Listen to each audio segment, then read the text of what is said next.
A popular meme online says, "Me listening to religious people talk about heaven being a moneyless and classless world where everything is free, then they criticize communism." Let's talk about 4 reasons why this meme fails.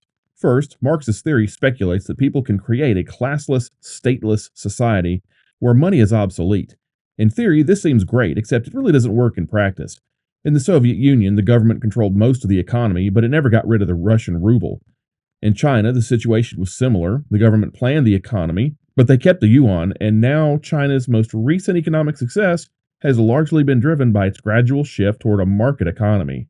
In the not-so-utopia of Cuba, the government controls most of the economy, and essential items are often provided through ration banks rather than being freely purchased. From what I understand from people living there, it's not awesome. Second, the problem with creating a moneyless society is the fact that it can't be done without absolute control being exercised by the government. Since governments aren't really capable of doing that, you'll have the inevitable rise of inefficiency, government waste, corruption, and black markets. People will find alternative means of exchange no matter what the government has to say about it.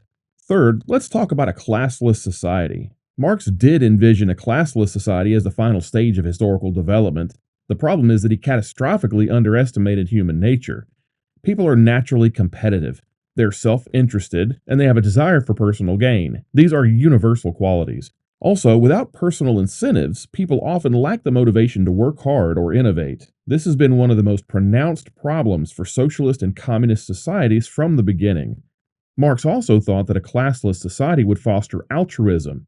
Marx may have been a decent political philosopher, but he was a terrible psychologist. Human beings simply don't work this way, and no amount of government control or oversight is going to change that. Fourth, Marx also underestimated human nature and our desire to create groups. He wanted a classless society, but even in communist governments, classes naturally emerge. Every government, including communist ones, has a political elite or ruling class. In communist countries, this consists of the leaders of the Communist Party who are routinely treated to benefits that others do not enjoy.